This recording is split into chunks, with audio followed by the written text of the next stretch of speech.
Hey, everybody. Welcome to Autoline After Hours. We're going to be talking a lot about cars today. We always talk about cars, but we're really going to talk about cars because we got two of the greatest car critics in the automotive journalism world with us today. Mark Phelan from the Detroit Free Press. We got Greg Migliore, too. And Greg, remind me where you're at? AutoGuide. AutoGuide, right.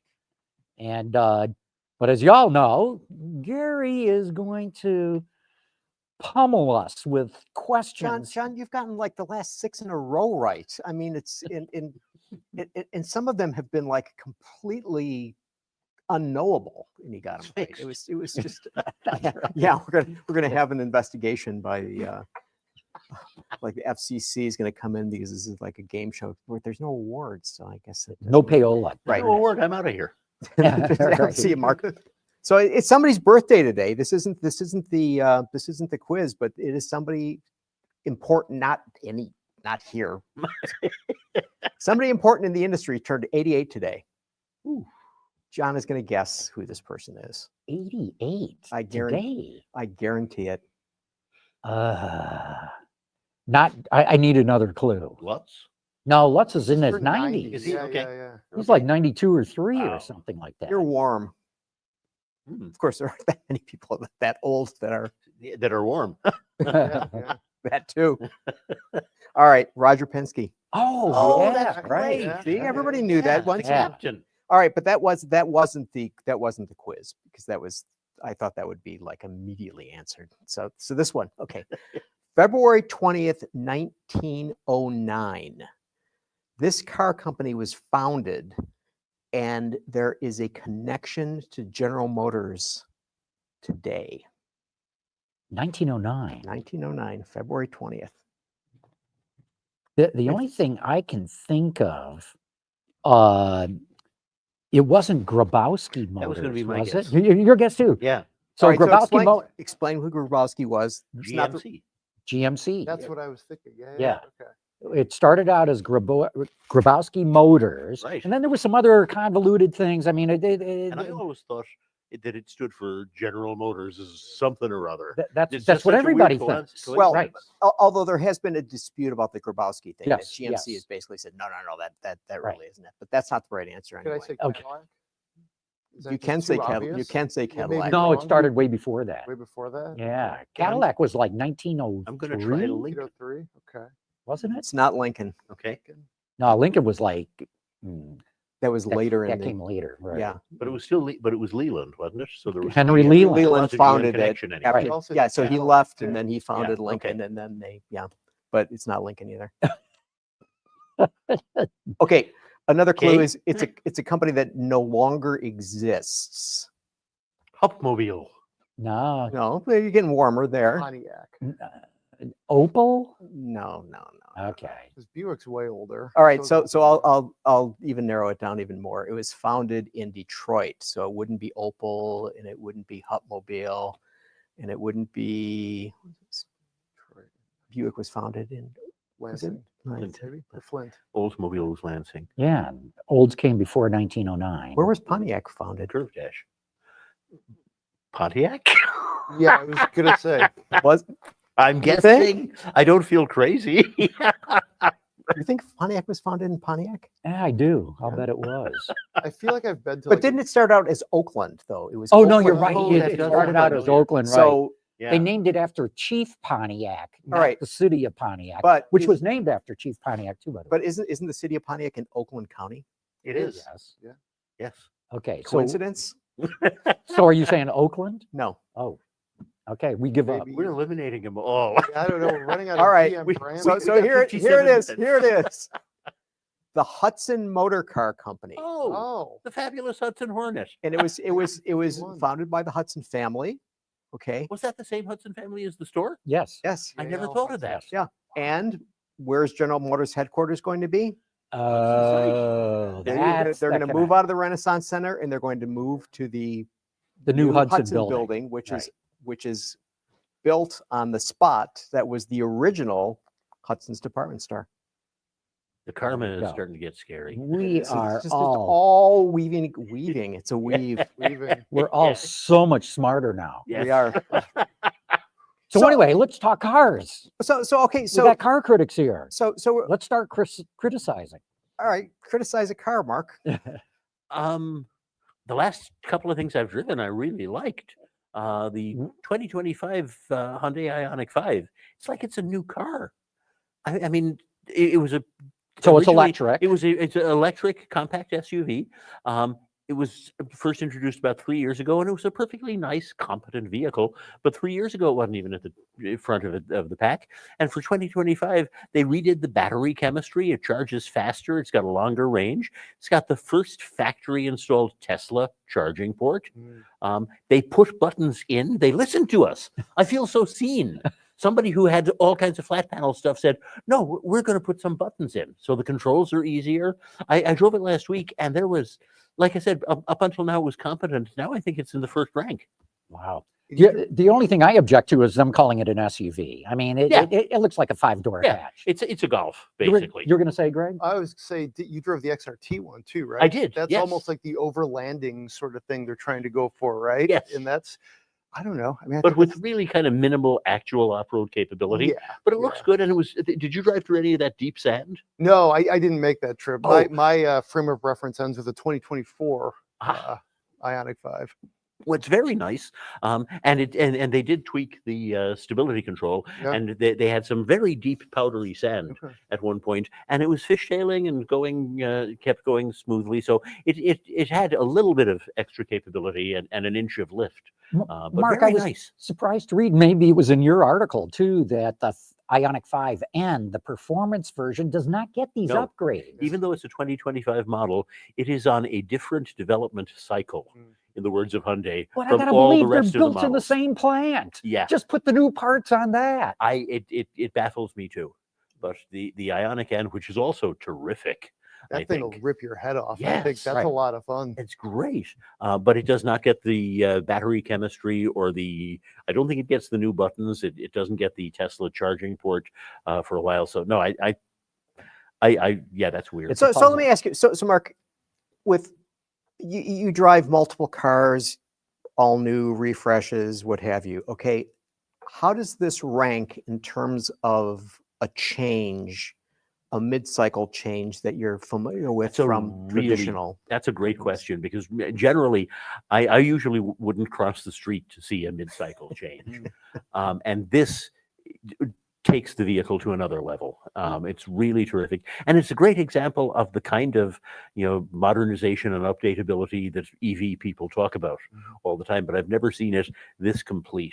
And again, first factory installed Tesla charging port, and everybody who buys one gets a free CCS adapter as well. Oh. I mean, really well thought out package.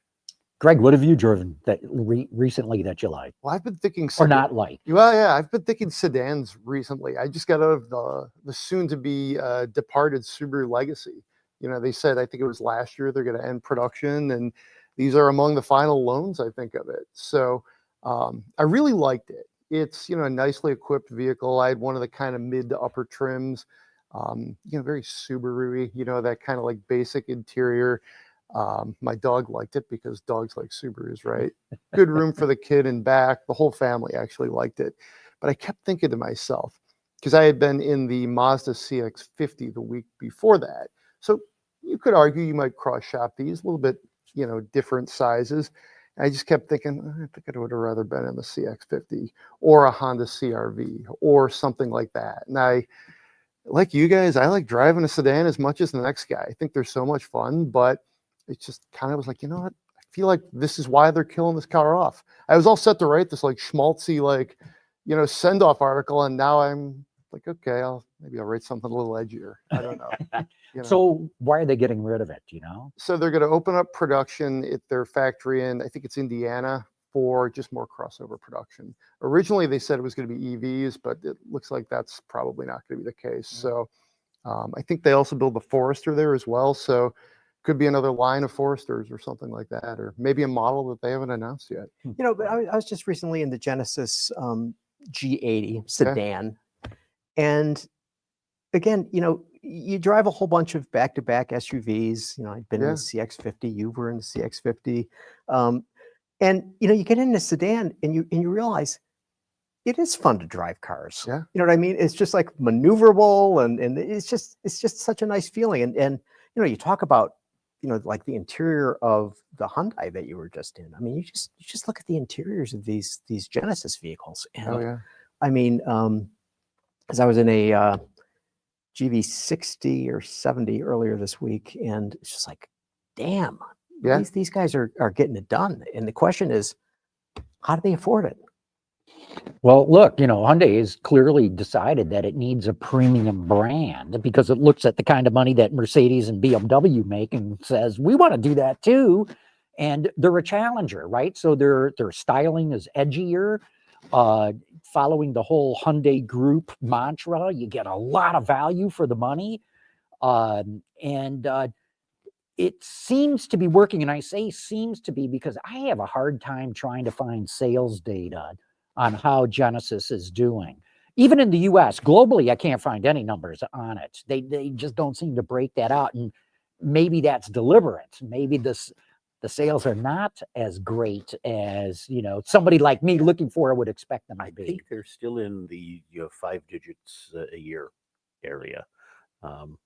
So I mean, Yeah, it's, which they're is not a set- lot. They're Yeah. not setting the world on fire, But Yeah. again, I mean, but they're so, good vehicles. Yeah, they are. but I mean, you get back to this whole thing of like, okay, so they have this very low volume, and as you know, we all know, scale is everything, right? And you know, as you have the big scale, you're able to afford, you know, the nicer amenities, which, you know, has always been a mystery to me. And we talked about this a little bit a few weeks ago about Mazda. I mean, how is Mazda able to have such nice interiors on their cars when their sales are, you know, compared to a CRV or a RAV4 or Equinox or an Escape, so very low? I mean, how can they do that? Well, look, Mazda turned the corner last year in the US. I mean, its sales were up strong. I mean, really strong. In fact, I've always puzzled why Mazda didn't outsell Subaru, Yeah. because I personally, I think Mazda's look better, had nicer materials, drive better and all that. But Subaru's clearly, you know, found its right niche in the Yeah, they've got a American really market. clear identity. Correct. Northeast, Right. Mountains. mountains. Well, that traditionally they Colorado. were always good there, but now Subaru is really expanded where it sells cars. But last year Mazda sales were up really strong. But you know, getting back to what you were saying, Gary, about Genesis, this is what you see with non-American companies. They're willing to look for the long term for a payoff. Hyundai Group will keep investing into Genesis until it finally hits that scale and makes a bunch of money. And they'll take years it's a point of pride, not just a business case. They want to be able to show the world that they can be as best as anybody in the Lux segment. And I think they'll stick with it until they pull it off. Mhm. And they're not that far now. I mean, in terms of technology, styling, the perception of the brand, nowhere close. But the actual products stack up pretty darn well, I Yeah. think. I think they get a lot of the little things right too. You know, like the interior finishings, like some of the different like things in Hyundais where you see they have that like old school like bulb radio thing that they'll show up on the dash. Yeah. You know, the steering in Genesis cars, I think, is outstanding. You know, they really, I mean, it's all there, but you need somebody to look at it and be like, yeah, I want to drive that. Because how many times do we probably recommend a Hyundai, a Kia, a Genesis to somebody and they're like, well, I don't know, you know, I mean, is it good? And you're like, yeah, it is. It's really good, you know? And so there is that hill to climb. So I drove a Toyota Corolla Cross hybrid this week.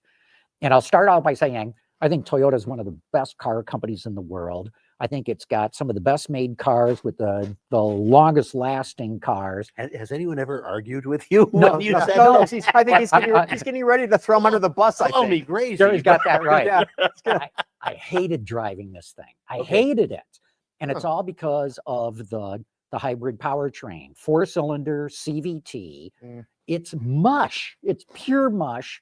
And this is a problem with 4-cylinder CVTs. You know, you step into it, the CVT, you know, the engine's up and down the rev range. It's all this moaning and groaning. I hate, look, the car's put together very well. I'm sure that the people who buy it are going to love it.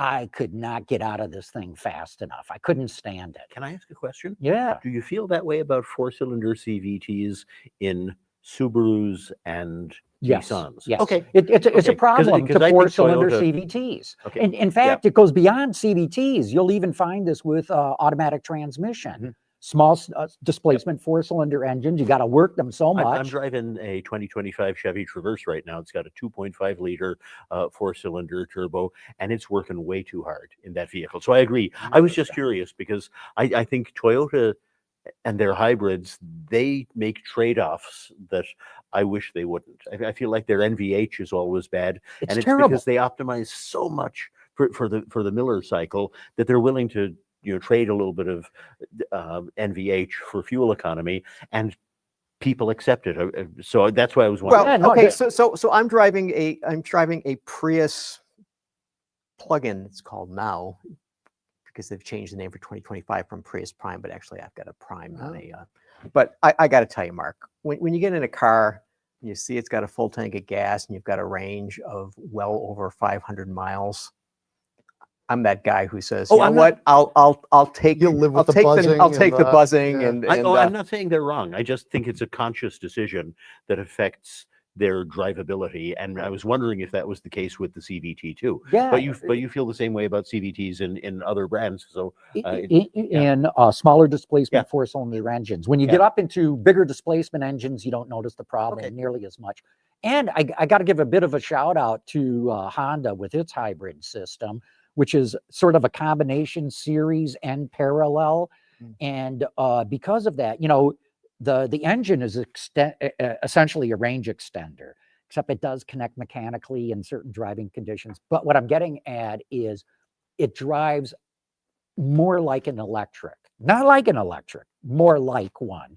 And so you don't get as much of moaning and groaning out of the Honda CVT or the I Honda think that's hybrid. I think that's part of how they tune the Miller cycle as well, because Toyota's just willing to put up with more engine vibration, I think, in their hybrids, and because they're the dominant player, people think that that's what hybrids are supposed to feel like. But why do people buy hybrids? To get great fuel economy. So clearly Toyota has said, you want fuel economy, you got fuel economy, but there's trade-offs. And I do prefer Hondas for drivability. I'm with you 100%. All right, so I was driving the new Nissan Murano this week, and it's gorgeous on the inside. I mean, they've really done a nice job. Not really happy with their powertrain on this so much, but I got to ask you guys, how do you think consumers feel about Nissan with all of the roiling that we hear in the news about their survivability? I mean, is somebody going to chunk down a lot of dough on a car and wonder whether that's going to be with us 5 years from now? I don't 3 think years from now? so. I'll go out on a limb here. I don't think so, because I feel like enough people think Nissan, sure, they like sort of lump it a cut below Toyota and Honda and maybe even Subaru, but it's like they know what it is. It's a brand that everybody's heard of. And I also think maybe outside of our like little bubble, people don't know. Like, hey, Nissan and Honda are merging, and like the world's so crazy that like two car companies that you vaguely are aware of maybe don't care, So that's kind of my thought. I suspect, first of all, I rejoice in the fact that apparently Nissan and Honda are not merging, because I think that was the just most cataclysmic plan that I've ever seen covering the auto industry. But I think that there is a risk. I'm working on a column right now because I've had a couple of people write to me asking, am I safe if I buy a Nissan now? Will the brand still be around in 5 years? And I think the answer is absolutely yes. I mean, they're too big. Somebody will acquire them. There's no way they're going to disappear. And whoever acquires them will probably run them better, frankly. But I do think that there's going to come a time when they start running into the survivability question being on consumers' minds. Yeah. That's interesting. I'm fascinated that Mark got questions from readers saying, A "Hey, couple of they're going to emails. be," because I'm with Greg. He's got very knowledgeable readers. He's got Yeah. That's right. Your readers know. just Yeah. like they're That's here. right. You don't get anything past that. But I'm with Greg. I think outside of our little, I mean, we follow this stuff, daily, literally, and I think that the general public has no clue that Nissan's even in trouble. Well, I go back to almost like, you remember when all the different brands were sort of being sold off and chopped up, and I remember people would say, hey, well, what do you think about Jaguar, and Land Rover? And it's like, sure, if anything, they're in probably better shape. They have people who are actually pouring money into it.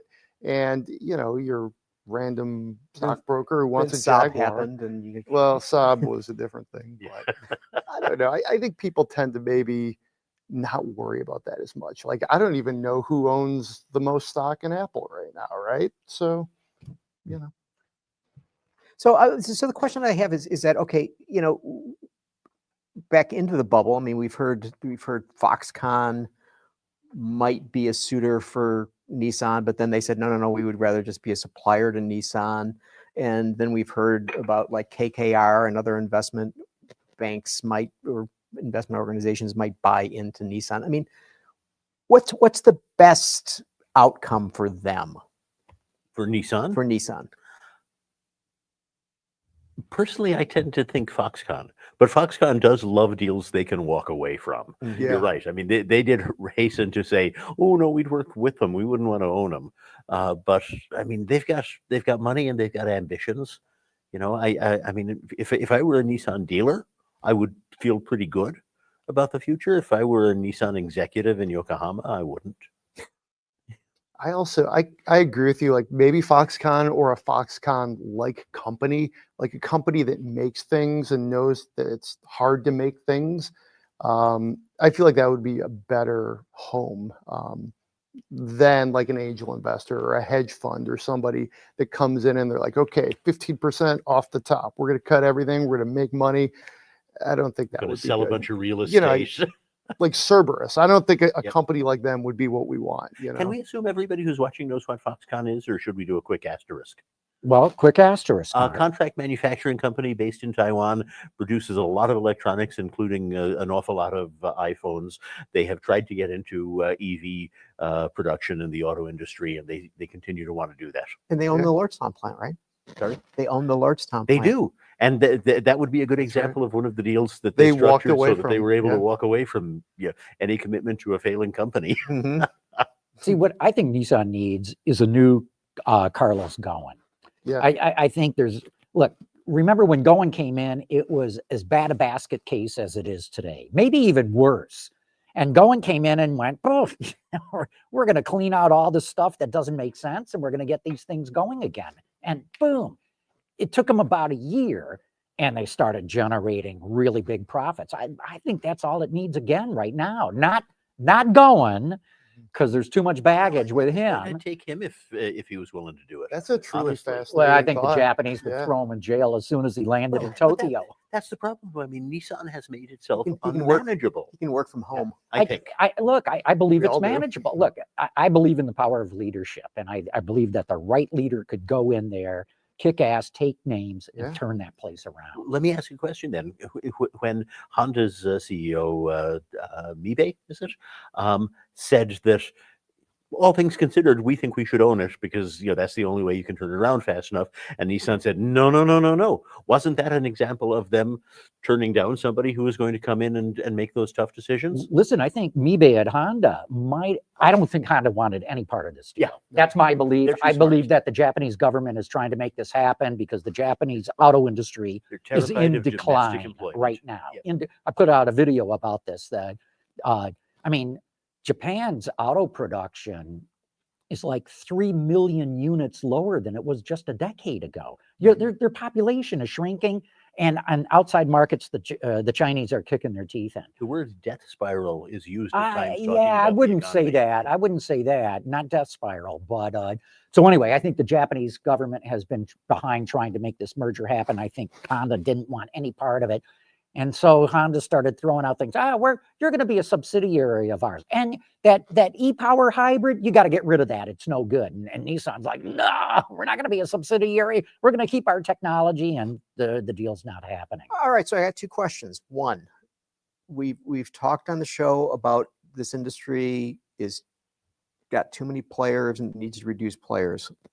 Why doesn't it just go away? For question number one. And question number two is, Renault announced its earnings and did pretty damn good in 2024. And announced that G- Nissan dragged it down. Yeah. But I mean, Yeah. but who is, I mean, who's its partner? Yep. I mean, so they've got this European company that's doing quite well, comparatively speaking, to other European companies that's teamed up with them. And they locked up the guy from the European company who was capable of running them. I mean, I get back to just a conviction that they are not willing to be managed. Nissan. I don't you know. How, mean, yeah, Nissan, and I don't know how you get around that. So do they go away? No, I mean, But why? Why shouldn't they go away? dealer networks all over the world, and God knows how many millions of vehicles in sight. A well-known brand. I mean, somebody will pick up those assets, I think. Well, look at Chrysler. Even Chrysler has been almost like unkillable. How many times has that company circled the drain and it's still here? Right. And that's a great thing. And to me, Nissan seems very similar at that point. And, if you're Except for Nissan's got a showroom full of vehicles and Chrysler's got what? But if we One talk van. about Well, you're talking. but He's talking Chrysler Chrysler- company, not historically, Chrysler brand. yeah, right. and Ram. What has Nissan got that you could compare to Jeep and Ram in terms of asset value? if you were going to try to reconstitute Chrysler Group tomorrow, you would have a much stronger portfolio, to your point, Mark, than like Nissan has currently. Like Jeep, Chrysler, Ram, Dodge, that's a showroom right there, and Nissan's got like, well, okay, the Murano, cool, the Titan's gone. It's like you start to look at all the different things, and it's like they haven't invested in their products very much in the last 5 years, and I think it shows. Mhm. All right, to be fair to Nissan is a company, Chrysler is a brand. So the Chrysler brand. I'm not the one who's defending the Chrysler brand. I'm not saying you're defending Yeah. them. No. I Wink, think wink. the corporation, I think, has got assets. The Chrysler brand, honestly, I mean, Yeah, no, that's on a macro level. That's kind of my point, is that like Chrysler LLC, Stellantis, North America, whatever they are, that still thing sort of exists, that group of brands, even though it's almost, many times, gone under. And it's just car companies can be hard to kill, it seems like. So I don't know. Okay, but General Motors has done a good job over the years of killing brands. kicking and screaming. I mean, a killed good them. job? I don't know. They should have euthanized Pontiac 20 years sooner. I mean, they had a brand stable that was built for a 50% market share, and a 50% market share is unnatural in an open market. They spent what 30 years trying to defend it, and almost went out of business on the way. So you guys disagree with my point that they do a good job. It's just, do you remember? Yes. Well, So you may remember this. Remember Spy magazine? They had a cover, and it was like it had the dog, and the guy had a gun to the dog's head. You buy this magazine, or we'll shoot this dog. Yes. It's like, buy this vehicle, or we'll kill this brand. Yeah, but remember, General Motors pretty much only killed Oldsmobile. The Obama task force, automotive task force, killed all the other ones But that went by honestly, the it did them a wayside. favor. They should have done. I mean, GM should have. That's what I meant when I said I don't think they did a good job managing it. They were dragged kicking and screaming into getting rid of several brands that shouldn't still exist, and a couple that should never have been created. Well, it costs so Name much. names. Saturn and Hummer. Shouldn't have Neither of them existed. needed to be Hummer's created. back. Hummer's back as a brand, but as a sub-brand to GMC. And will it still be around in 8 years? Mm, I wouldn't put my own money on that. Hummer or GMC? Hummer. GMC is unkillable. Just like their trucks, frankly. GMC makes a lot of money. Yeah. So yeah, it's not going away.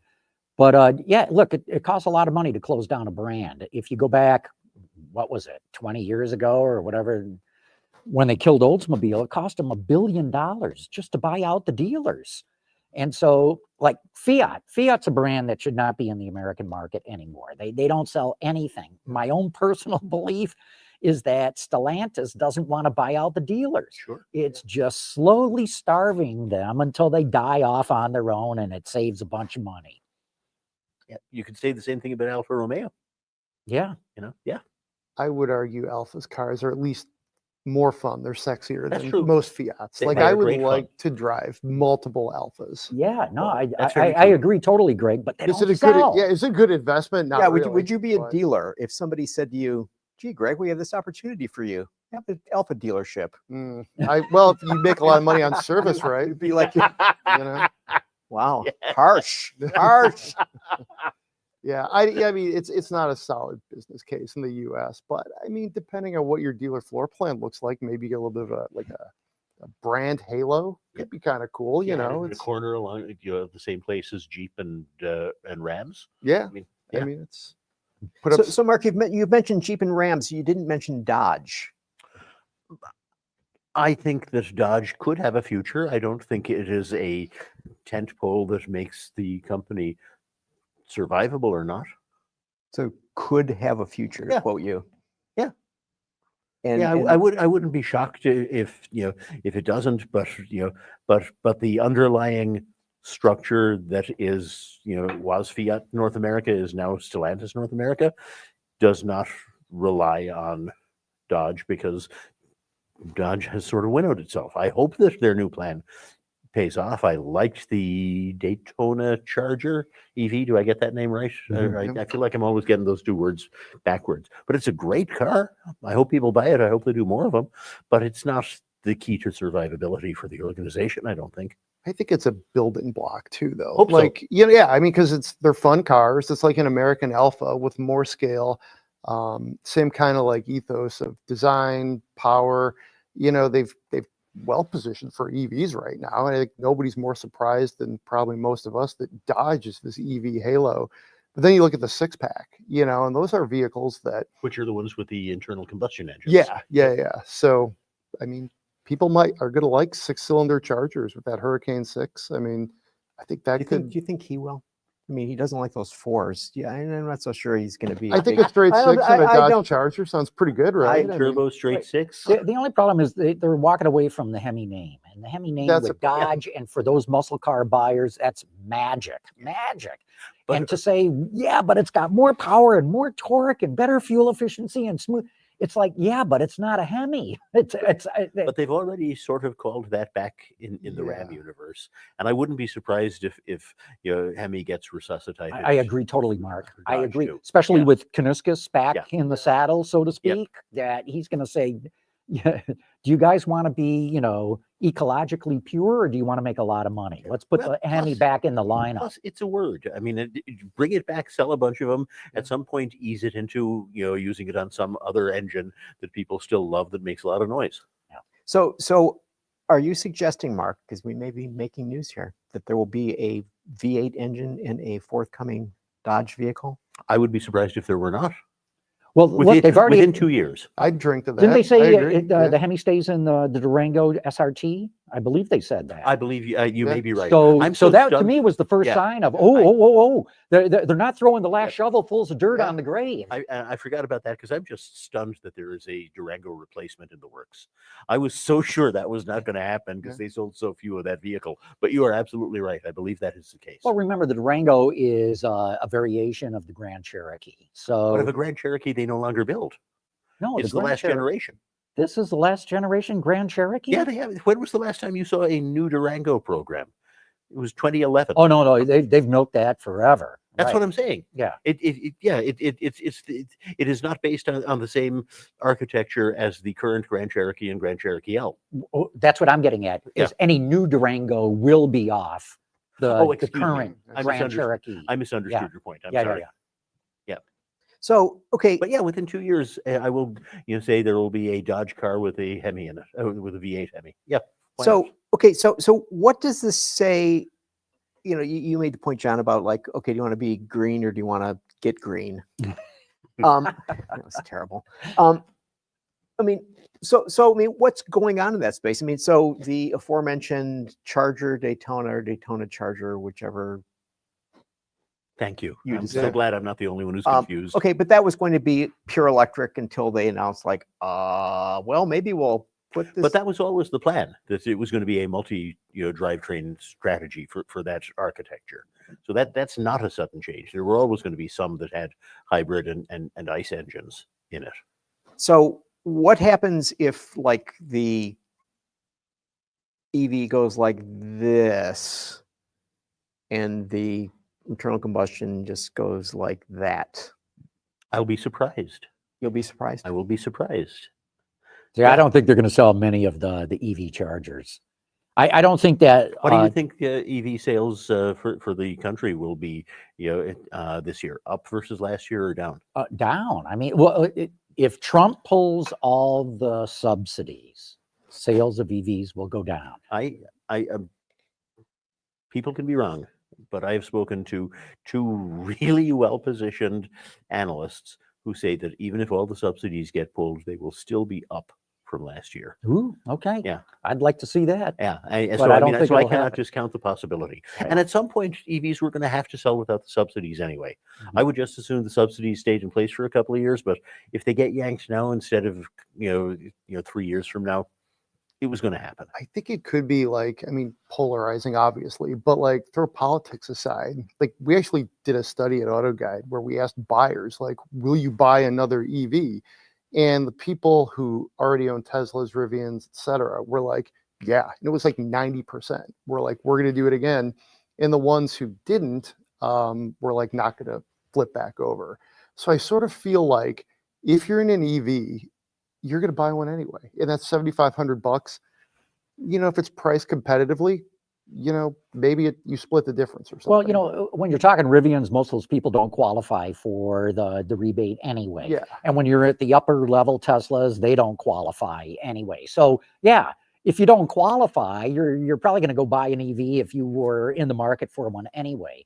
But I think with look, we've seen Germany pull subsidies and sales tanked. We've seen China pull subsidies and sales went down. Is that true? Yeah. In China? In China, Okay. yeah, even in China. Okay. So you pull the subsidies here, I just see sales going down. So did these people you talked to indicate that there would be significant growth, or are we talking about a 0.1%? Well, first of all, if they yank $7,500 off the table and there's any growth, I think that's noteworthy. Mhm. But no, the person who put a number on it said that they assumed that the subsidies would go away. It would be a question of when, because there are some legislative things that would have to be done, but that they would go away, and that EVs would end the year at 11% of new vehicle sales, up from about 9% this year. Mhm. Yeah, no, that's significant. See, I think what is going to be more troublesome is the elimination of the money for building out the charging network. That I think will be. As I understand it, though, a lot of that money has already been turned over to the states, which means it's very difficult to claw back, because it's no longer federal money at that point. I've seen a couple Don't of underestimate reports the saying power that. of Doge, my friend. We ought to get into some of the news this week. What did you guys make of Ford delaying the F-150 program by a year? For Ford, that's like seismic, right? Because you guys have seen those PowerPoints where it's like the F-150 or the F series by itself is close to being a Fortune 500 company or something. It's supposed to be a country, practically. Yeah, the GNP or whatever is like spectacular. I think it's hugely significant, because it is just such a bread and butter product for them. If you read the rationale, it does make sense, right? Like, they're trying to like, be tousled in these waves of just uncertainty. But for a single product for a company, it doesn't get any bigger than the F-150 at Ford. Yeah. Gary, what was your read? Well, one of the things that occurs to me is that we never talk about, or you never hear people really talking about, is the fact that vehicles are being so well built nowadays, and they have such capability nowadays, that you'd say to yourself, why do you need to change something? It's good. So if they can milk another year out of it, which would mean big savings for them, they're in the process of trying to save $2 billion this year. There's $1 billion right there pushing that program. So back. I just hear from the point of view of, you know what, this is a damn good truck. We can make it run longer than we had planned on, but good on us. Here's the danger I see for Ford. Number one is the RAV4 outsold the F-150 last year. It's like the first time in 47 years or something like that. And, because Ford always reports Full F-Series. series. Series, yeah. So the 250, the 350, the 450, the 550, I just 650. have no. I agree, Yeah. but I have no idea how many individual F-150s were sold over the last 40 years. Did the RAV outsell them in others or not? My understanding is no. And the Okay. other thing too is GM has taken market share in Yep. the full size truck segment. Yep. So, you delay your I mean, the F-150 is the crown jewels of the company, right? You push that program back a year, you're leaving yourself vulnerable. And Ram as well. I mean, they're a player. Well, let's see if Ram can turn itself around, because it's lost a lot of sales with the whole mess that's been going It on. lost sales because they killed an outdated model and then acted like they were surprised that it had gone away. I mean, everything about the product 1500 cycle planning classic. under Fiat Chrysler for Jeep and Ram was a mess. Yeah. Jeep sales are down. Well, gee, you killed the Renegade and the Cherokee. That was 30% of your sales. What did you expect? And the was it the Ram Classic, whatever they called the carryover model? They had extended its life for 3 years already. It was going to go away at some point. They don't get points for being surprised, that the sales went down. I'm But sorry. to your sort of like core point originally, it was like, I mean, the Ram 1500, I think it was up for truck of the year, right? On its own, that's a spectacularly good product. I mean, I gave it some points, not going over our ballots here, but it was a really good vehicle. So to your point, John, with the F-150 getting delayed like a year, there's opportunity for Ram and Chevy to kind of slip in there and Very capable. get Yeah. a grab. And they're introducing the extended range electric Yeah. Ram this year. Charger. So no, I mean Yeah. it's a huge challenge for Ford. I think it's also, and this is, I think, implicit in what someone else said. It is just more evidence that big capital intensive companies are petrified by a lack of stability in planning. And I mean, they have no idea how much is steel going to cost, how much is aluminum going to cost. I mean, if you can defer that uncertainty, God bless you. Great point. Right. So I mean, they got that, and you know darn well that when they come out with their next variant of the F-150 based on the current platform, it'll be the unobtainium edition. It'll have more bells and whistles than that Ram Platinum that we all Yeah. drove that one day. The I mean, King you- Ranch Part 3. Yeah, it'll The be King Ranch with croutons. yeah, and people will be in these things and they're gonna go, damn, this is amazing. Right. And I think they're gonna do just fine. One other thing, if I can say, they did defer the launch of their boondoggle EV Blue Oval City in Tennessee and Kentucky until 2027, which was the same year that the new F-150 was supposed to launch. And Ford does not have a great track record of launching vehicles smoothly. Mhm. So not launching both of those in the same Two year big is programs. a really good Yeah. idea too. Yeah. I mean, I think to an extent they're making a virtue out of necessity. You talk about opportunity in the truck space too. We mentioned that the Ram Classic is going away now that it's super old. Maybe this will force them to build a competitive midsize truck, because I always thought Ram executives were like, yeah, you can do all these midsize trucks and smaller trucks if you want. That's great. But we're selling all these old trucks that we developed and paid for Yeah. 15 years ago. Well, they are coming out with a midsize. Yeah, They're going to but- put it into the Belvedere plant in Illinois. That's Oh, is that already the been plan for announced. Belvedere now? Yeah. Oh, thank you. That's I going. thought that So was that's still- well known. That Yeah, is yeah. coming. But Gary, what I wanted to get to is you want companies to go away. Too many companies make Nikola files for Yeah. bankruptcy. All right, John. Now we did have Trevor Milton on the We show. did have Trevor on the show. for an entire hour. Yes. Is that from And his cell? no, this was No, this no, was this when was he- before all that started. But it was shortly before all that started. That's But the and I interesting thing. must give a shout out to a number of our viewers after that show was over. Said, John, wake up! This guy's a fraud. Can't you see through? I didn't see through it. But they did. That guy, it used to be said that Steve Jobs created a reality distortion field around him. I mean, that you'd talk to him and you'd, believe that you could float or, what have you.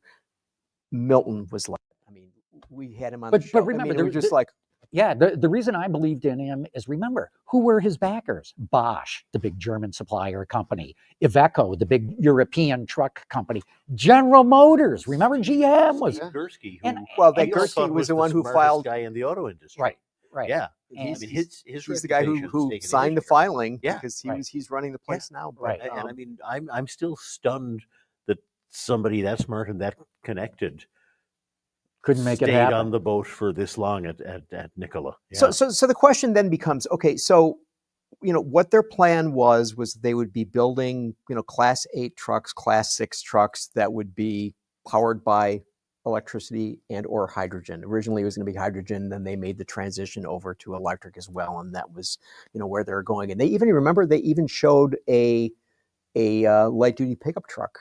That's right. That's what GM was going to get. What was it gonna Yeah, be what was the called? name of that thing? The Badger. Thank you. Yes. Thank you, Sean. Yes. So you have that situation, but then so we've often said that the real sweet spot for hydrogen or electric vehicles is in the commercial space, because it's and as you remember that Nikola was going to set up these hydrogen stations, that they were going to have solar powered, and it was going to be along the truck routes, and they'd have that all worked out, and they go bankrupt. But the thing of it is that, okay, so the question is this a problem with the technology, or is this a problem with the financing? Because they were a SPAC and raised all kinds of money, but then you look at the other companies that Canoe has recently Every SPAC filed. company, I think, automotive SPAC company has gone out of business. So is it that? I think that's, yeah, look, SPAC was a way for, the FCC, no, FTC, SEC. SEC. Yeah. Securities and Thank you, Mark. Exchange Commission. So anyway, they said, these startup companies should have faster access to capital. So we're going to allow this SPAC, Special Purpose Acquisition Corporation, to happen.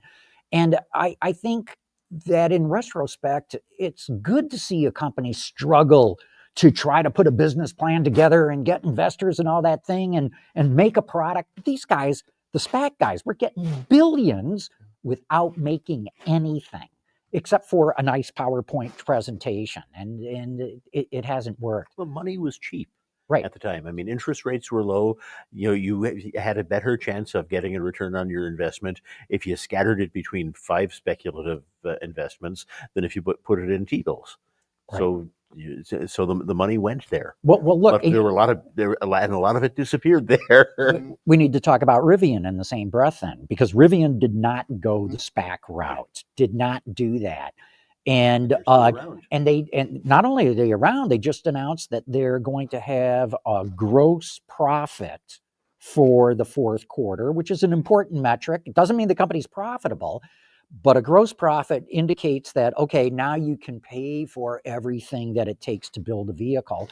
And they claim that they're probably going to have a gross profit for the full year this year. So I don't know. What do you think about Rivian? Yeah, I think Rivian did a really smart thing, because most of us probably, it came on our radars, around like 16, 17, somewhere in there.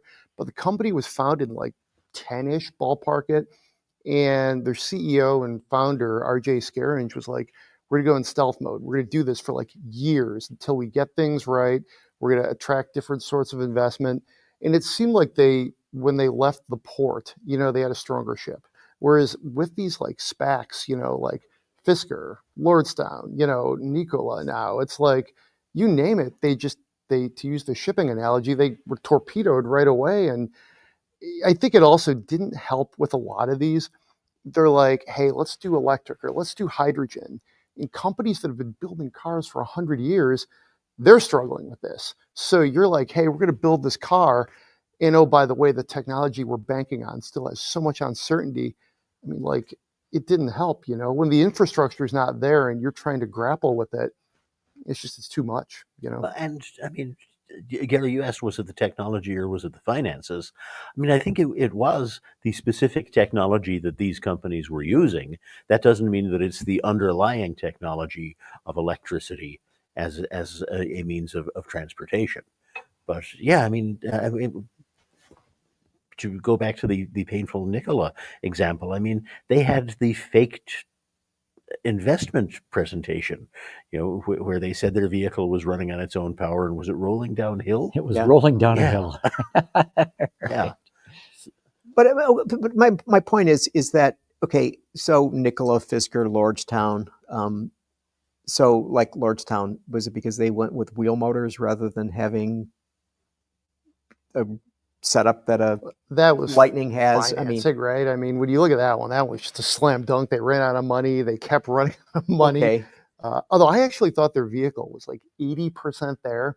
I thought they got closer than almost anybody else without making it. Fisker. They didn't get as close Look, No. either time. the bottom line on most of these companies is they've been badly run. And it was a gold rush. And Yeah. a lot of people always strike out in gold rushes. Yeah. I think there was also the thought that like EV adoption was going to be maybe like if it was 12% this year, that would be an impressive market share, especially with the legacy players. But if you're a new company, you really need it to be like 25% or something to grab that piece of the pie. Well, there were a lot of people who thought that making cars was easy. And Yeah. it turned out Right. that they were all really wrong. That's right. Well, Apple got out of it, and Yeah. I think they have a little bit of money. Yeah. So- Google. That's right. Google, Yeah. Speaking of EVs, Trump is looking to kill the California ZEV mandate. Good luck. And what do you think, Mark? I mean, people have people have been taking that to federal court for 40 years now, 50, and it hadn't worked yet. I mean, maybe he appointed enough judges his first time around that he gets farther. But I mean, right now, history says that that regulation wins when it's taken to court. There is so much legal precedent there. That would be very tough for him to overturn that, People and said that about abortion too. well, What do you think, Gary? Well, I mean, to Mark's point, that I mean, if you look at the way the California exemption is written in the Clean Air Act, to take it down, there are a lot of big hurdles they have to get over. They have to prove that this is unobtainable, they can't do this, this is fraudulent, blah blah blah blah blah. And I don't think that they can prove any of those things in court. I think I'm with Mark, it'll be tough. Could I Well, make one other point? Yeah, do. I think the incentives that we're talking about, the federal tax credits and things like that, were put in place to encourage manufacturing of batteries and EVs in the country. And a lot of battery plants were pulled forward and are starting up now and hitting their stride. And most of them are in states like Georgia and Kentucky and and South Tennessee, Carolina. and South Carolina, which have very strong Republican congressional delegations, and most of them have Republican governors. I wonder if at some point some people who have Mr. Trump's ears will say these jobs are in our state, and whether that moderates the wish to get rid of all this. See, I think Trump's going to succeed this time. My own read of the situation, some Republican senator, I think, introduced a bill in Congress to rescind the EPA's waiver to be able to set its own emission standards. And also, dealers in the ZEV states are up in arms against this. Because starting the 2026 model year, there's already 2026 models hitting, right? That's true. So in all the ZEV states this year, by law, 35% of all the vehicles sold in those states have to be electric. None of them are anywhere close to achieving that. So that means one of two things. Dealers will have to limit the ICE vehicles that they sell, and or car companies are going to face massive fines. And I just don't think it's going to stand. Or regulations get modified, which is what has happened just about every time the reality has not coincided with the regulation so far. Yeah, I think this time Trump will succeed in getting Congress to say, sorry, EPA, that waiver is no longer any good. To your guys' points, there's going to be a lot of lawsuits over this. It's going to get tied up in court for at least a couple of years. I just But keep, my read is he's going to succeed. sorry, I just keep thinking that California, for example, will keep like charging up that hill. You know, like they're gonna, like the Attorney General of California, I forget the name, will probably just keep suing. And I think to Mark's point, I do think there's enough judges that are gonna see the past precedent and at least sort of keep this for a couple years. We'll see. I don't know.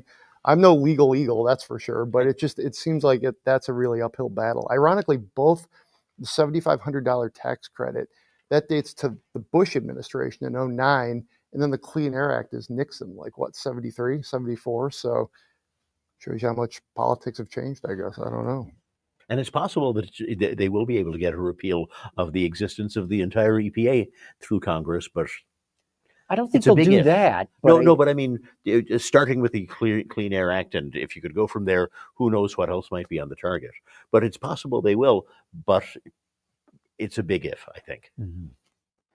So, John, you have a background in South America, and we see that China is now taking a very decided interest in building vehicles there. In Brazil. In yeah. Brazil, and so, what's your take on how their growth in other parts of the world is going to go, and whether that is going to have any impact on this market? Well, wow, there's a lot to unpack there. So number one, Chinese are growing exponentially across the world. 2 years ago, they surpassed Japan in terms of exports. This year, their exports will be up even more. They're starting to get pushback from countries, including Brazil, Mexico, others who are going, whoa, whoa, whoa, we didn't want that many Chinese cars. And so the Chinese are smart and they're saying, okay, we'll build in your country. We'll create jobs. And BYD, in fact, is taking over an area in northern Brazil that Ford abandoned. So you got to believe that the governor of that state in Brazil is going to say, come on in, we need the jobs. And they're going to come in with good-looking cars, with good technology that are substantially cheaper than everything else. And they're just going to continue to take market share. In South America, this will hurt companies like General Motors, which still has a pretty significant presence in South America. Peugeot, Renault, Fiat, Stellantis, very big strong in South America. They're going to be the ones who pay the price for it. Well, Renault just signed a deal with Geely for Brazil. Well, yeah, if you can't lick them, join them. Yeah. So, you look at that and they're saying, oh. But I mean, okay, what is the impact, do you think, of, we were talking earlier about, okay, we're in the bubble, we know all this stuff, but what happens when more and more regular consumers discover that there's this really nice looking car that's available for sale in fill in the blank country that is substantially lower than prices of vehicles here? Look, I think Trump has created the narrative of we don't care what the rest of the world is doing. We're going to protect our automotive industry. We're going to put up tariffs. We're going to raise the prices of our cars in a bid to try to bring back. But that's really not protecting the industry. That's driving costs up to levels people Correct. can't pay. Correct. Which isn't good for Ford or GM or Stellantis. Yeah, but what I'm getting at is Americans who have traveled overseas for years, for decades, have come back and said, man, there's some cool cars out there that we can't have. And, Mark, I know you drove a lot in Europe and you wrote articles going, my God, I had this little diesel and this thing, it got phenomenal fuel economy. Why can't we have something like this in the American market? So there's been those kinds of complaints, but there's been no big public uprising to say, we want Chinese cars in America. What do you think, Greg? I think if they're cheap enough, I think Americans would probably be interested just as another, sort of brand and option. I mean, I think just when you think about, to use like the phone example, there's iPhones and then there's all sorts of Android examples, and people don't really know who makes, the Samsung or where it's made. And I mean, I think when you just look at it strictly from a product standpoint, people might be interested if it was at the right point. Maybe you could buy it online if it was easy enough. People might be into that. But I mean, okay, so if we look at what we have now, the Lincoln Nautilus is built in China, right? I mean, and you guys have driven it. it's nice car. It's It's a very terrific, nice and car, as far yeah. as I know, nobody has ever not bought it because it's built in China. And Same thing for the Buick Buick Envision. Envision, Yeah. right? Yeah. Well, look at the Chinese success in Europe. Yep. You know, what is happening in Europe would happen here if we gave the Chinese the same access to this market. I think it's interesting too that because we know the Chinese auto industry is, heavily subsidized by, the Chinese government. And I think they're sort of willing to pay the freight to try to get into different markets, whether it's South America or Europe. Europe's a great example of a really mature market where to get into it, you almost have to take losses for years. I mean, look at what the domestic, like the Americans did. Finally, Mary Barra about 10 years ago was like, I mean, this is trench warfare, to use a European analogy. We can't make any money here. We're out of here. We're going to spend this on like EVs or other things. And GM gave up market share and volume just to try to make more money. Whereas I think the Chinese companies are in an earlier part of their growth trajectory. So they're willing to spend that money. So do you guys think this is going to have an impact on us? John obviously thinks it won't. 100%. I mean, whether there's some cars, imported, or there are Chinese companies that start building, plants in Oklahoma or some other state that's willing to give them huge incentives, they'll be here. And you're right. It's cost, but it's also quality. Yeah. I mean, if BYD makes some gorgeous cars that you could sell here in a minute. There's Yeah. some question on the and- quality of them, though. I haven't heard anybody in Europe say that about the No, not in Europe, vehicles but they're there's selling there. I've seen videos out of China of Chinese people complaining about not the fit and finish, but the durability of the cars, and in the real cheap ones, They're cheap enough they're disposable, John. well, that's true But the too. quality has to be there. But I mean, we're dangerously close to having the same conversation that people had about Japanese cars in 1972. Right. I think when we say, Right. "Oh yeah, Japanese," that's cheap stuff. Speaking of quality, did you guys see this J.D. Power vehicle dependability study that General Motors scored spectacularly well? So They were above Good average. for them. no, they were more. Oh, they were above average. Yeah, they were above average. But it's hard to be above average in a market like this, especially if you're one of the biggest Everybody's players. getting better every year. If too. you're the biggest player, to be above average, that's hard to do. But anyway, Lexus. This goes back to my point about the F-150. It's built better than it was years ago. So Yeah. keep it longer.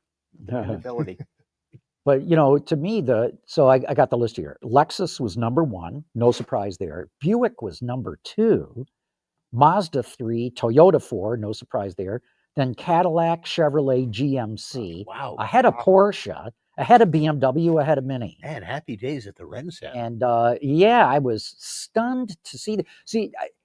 I still don't put 100% faith in the J.D. Power survey. All right, but okay, so let's explain. This is a vehicle dependability study. This is somebody owns the vehicle for 3 years. Right. And so they have it in the garage. This is their ownership. They survey actual owners. So these are people who are saying now. So the question is do you say, like, geez, I made a mistake by buying this, fill in the blank, but I'll say it's great just because I spent all that money on it, or not. Or not, right.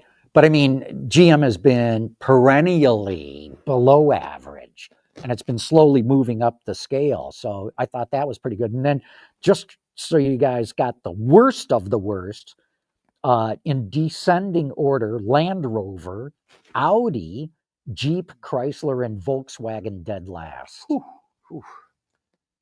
I'm a little surprised about Audi, to be honest. I haven't seen where they've been ranking the last few years, but they seem generally pretty well screwed together. That's interesting to me. Right. The GM one, to your point, though, if I were a General Motors SME or something, I would be walking around with JD Power trophies because, I mean, that's just such a huge win for them. And so many people look at buying their cars, just like whether it's a phone or like a dryer or a refrigerator. You see the JD Power logo, you're like, okay, yeah, that sounds good. This Equinox, this sounds pretty good. Sure. So I think that's a huge win for GM. Yeah. I was surprised. So, No question. and with that, unless you got a burning topic to get into, Got lots of burning topics, John, but burn the studio down. real good. Let's wrap it up.